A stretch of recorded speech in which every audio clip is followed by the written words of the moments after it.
कलकत्ता के RG medical college में trainee doctor से रेप और हत्या मामले पर अब बड़ा एक्शन होने वाला है। जी हां, दरअसल आपके लिए बता दें कि एक तरफ सुप्रीम कोर्ट इस पूरे मामले में पहले ही ले चुका है संज्ञान और अब दूसरी तरफ पश्चिम बंगाल के राज्यपाल सीवी आनंद बोस ने की है इस पूरे मामले को लेकर मुलाकात देश की राष्ट्रपति द्रौपदी मुर्मू से। तो क्या अब पश्चिम बंगाल में लगने वाला है राष्ट्रपति शासन? जी हां, राष्ट्रपति शासन की मांग जो है वो लगातार पश्चिम बंगाल में लगातार हत्या और अब इस रेप मामले को लेकर जो है वो कुछ ज्यादा ही बढ़ गई थी और अब अभी तक जो है वो सीवी आनंद बोस जो कि राज्य के राज्यपाल हैं, उन्होंने पश्चिम बंगाल के हालात को लेकर पहले ही ममता बनर्जी को ठहराया है जिम्मेदार और कहा है कि ममता बनर्जी की वजह से ही हो रहे हैं आज पश्चिम बंगाल के ये हालात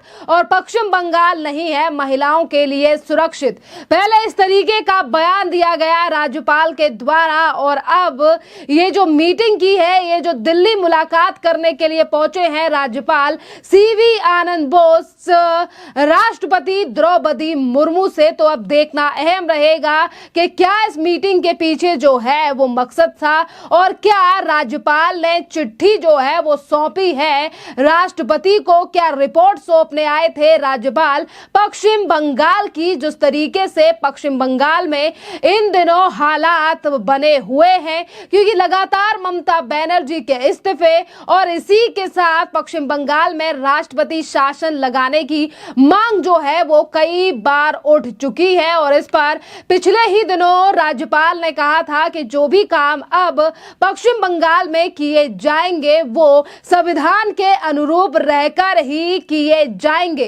पहले वो बयान दिया गया और अब राष्ट्रपति और उपराष्ट्रपति जगदीप धनखड़ से ये मुलाकात दर्शा रही है कि पश्चिम बंगाल में कोई बड़ा एक्शन जो है वो होने वाला है, जिसलिए आज देश की राजधानी आप पहुंचे थे सीवी आनंद बोस। और आपके लिए बता दें कि आज ये खबर भी सामने आ रही है कि पहले वो राष्ट्रपति और उपराष्ट्रपति से मिल चुके हैं पश्चिम बंगाल के राज्यपाल, तो अब इसके बाद वो गृह मंत्री अमित शाह और जेपी नड्डा से भी मुलाकात आज करेंगे। यानी कि देखिए, गृह मंत्रालय जो है वो अमित शाह के अंडर है और अगर रिपोर्ट लेकर आज राज्यपाल दिल्ली पहुंचे हैं तो देखना अहम रहेगा कि वाकई में रिपोर्ट सौंपी गई है और अगर रिपोर्ट सौंपी गई है तो आगे का प्रकरण जो है वो किस तरीके से रहने वाला है, क्योंकि एक तरफ गृह मंत्री अमित शाह से आज मुलाकात हो सकती है और राष्ट्रपति द्रौपदी मुर्मू से पहले ही मिल चुके हैं राज्यपाल, क्योंकि लगातार जो है वो अटकलें बढ़ी हुई हैं कि पश्चिम बंगाल की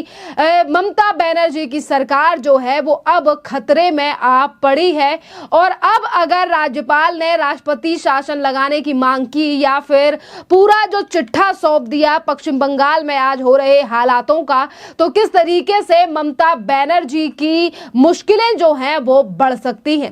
इसी के साथ बात कर लेते हैं कि पश्चिम बंगाल के राज्यपाल सीवी आनंद बोस के पास आज क्या क्या विकल्प हैं और अगर आज राज्यपाल पश्चिम बंगाल की इस स्थिति को लेकर क्या क्या कदम उठा सकते हैं। देखिए, राज्यपाल अपने बयानों में राज्यपाल कानून व्यवस्था बिगाड़ने की बात जो है वो पहले ही कह चुके हैं, जानकर इसे राष्ट्रपति शासन का इशारा मानते हैं। देखिए, क्योंकि उन्होंने पहले ही कहा था कि आज जो भी हालात पश्चिम बंगाल में हैं उसके लिए ममता बनर्जी जिम्मेदार हैं और अगर किसी राज्यपाल को लगता है कि उनके प्रदेश में कानून व्यवस्था सही नहीं है तो राष्ट्रपति और केंद्र सरकार को हालातों की रिपोर्ट भेज सकते हैं और केंद्र सरकार की सलाह पर राष्ट्रपति के पास भी दो विकल्प होते हैं, जिसमें से एक है राष्ट्रपति शासन। और देखिए, पहला तो कानून व्यवस्था अपने हाथ में ले और दूसरा प्रदेश में राष्ट्रपति शासन लगाया जाए। ये दो विकल्प जो है वो राष्ट्रपति शासन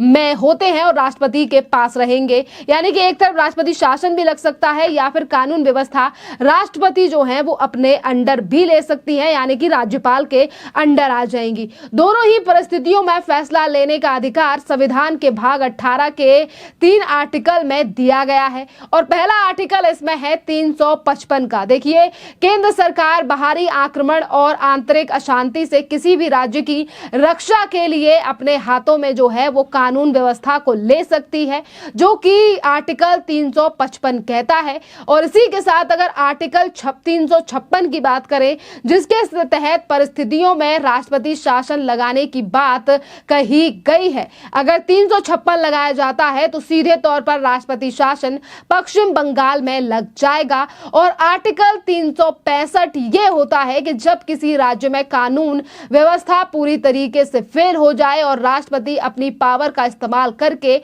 वो वहां पर राष्ट्रपति जो है वो शासन लगा सकते हैं, यानी कि राष्ट्रपति अपनी पावर का इस्तेमाल करके राष्ट्रपति शासन लगा सकते हैं अगर उन्हें राज्यपाल के द्वारा सौंपी गई रिपोर्ट पूरी तरीके से सही लगती है और हालात जो हैं वो काफी ज्यादा गंभीर है।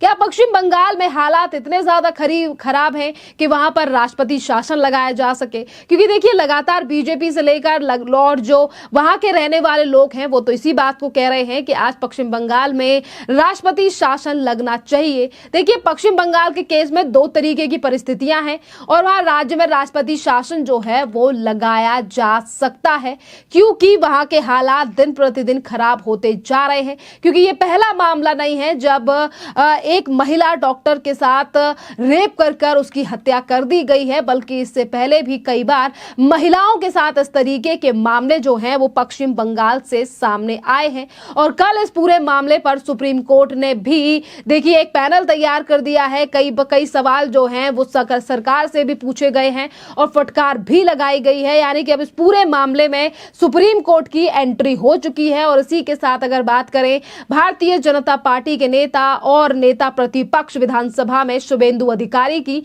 तो उन्होंने भी ममता बनर्जी के ऊपर हमला बोला है और सुप्रीम कोर्ट के फैसले का भी स्वागत किया है। सुनिए क्या कह रहे हैं शुभेंदु अधिकारी। मैं वेलकम कर रहा हूं। पहले तो सुप्रीम कोर्ट फिर एक बार आरजीआर का जैसे हादसा ना होए, इसलिए सुप्रीम कोर्ट ने बहुत अच्छा तरीके से सोच के इंटरिम ऑर्डर उन्होंने इशू किया। लेकिन साथ साथ हम लोग का ये भी उम्मीद है अगले सुनवाई में सुप्रीम कोर्ट जो 9 तारीख का हादसा हुआ है और जो 14 को टीएमसी के द्वारा गुंडा को द्वारा आरजी कोर में मिडनाइट में तोड़फोड़ करके एविडेंस को डिस्ट्रॉय करना और जो हमारा पीसफुल एजिटेटर था, स्टूडेंट्स लोग, मेडिकल स्टूडेंट, उनके ऊपर हमला और पुलिस के ऊपर हमला, ये सब के ऊपर भी कार्रवाई होना चाहिए। पश्चिम बंगाल सरकार, टीएमसी पार्टी और कलकत्ता पुलिस का मिला भगत में पहले दिन से जिस तरीके से ये बुरी तरह से जो रेप एंड मर्डर हुआ, ये जो शर्मनाक हादसा हुआ, उसके ऊपर ये लोग यूडी केस किया, सही वक्त पर एफआईआर नहीं हुआ।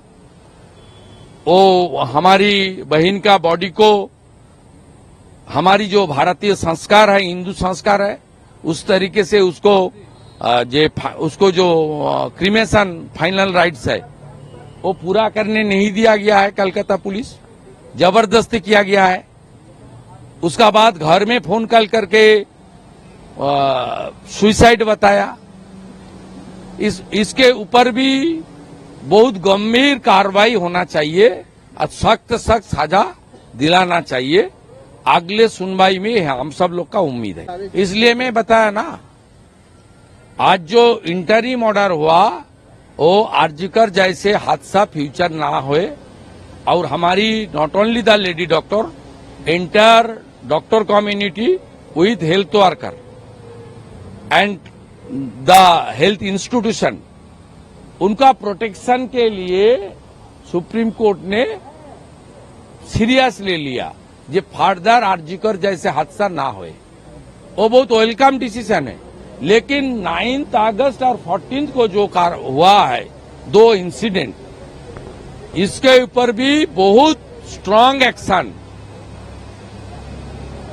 जो कॉन्स्पिरेटर है, जिन्होंने इस तरीके से हादसा की अरेंज किया है, घटाया है, उनके ऊपर भी होना चाहिए। ये मनी लॉन्ड्रिंग है, ये एक इंस्टीट्यूशन में नहीं है, पूरा प्रदेश में हो रहा है। कोविड के दौरान पीएम केयर से जितना रुपया मोदी जी ने भेजा था उसमें भी धांधली हुआ। खुद ममता बनर्जी ने दी दिन चीफ सेक्रेटरी आलापन बनर्जी को हेड करके एक इन्वेस्टिगेशन टीम बनाई। वो टीम का रिपोर्ट कहाँ है? असेंबली में भी प्रोड्यूस नहीं हुआ है, सार्वजनिक रूप से भी उसमें कार्रवाई नहीं हुआ है। ये पूरा हेल्थ सिस्टम में जो मिलावट है, जो धांधली है, उसके लिए सीधा सीधा हेल्थ मिनिस्टर जिम्मेदार है। और इसमें ये जो कल कुछ चुने हुए पुलिस ऑफिसर को बनाया है सीट में, ये जितना भी एनामेली है टेंडर प्रोसेस में, जितना भी हेल्थ डिपार्टमेंट का और सेंट्रल गवर्नमेंट का पीएम केयर से लेकर एनआरएलएम का रुपया जितना भी इधर उधर किया, मुख्यमंत्री और उनका भतीजा का जेब में गया, उसको डिस्ट्रॉय करने के लिए एविडेंस इस सीट को बनाया है।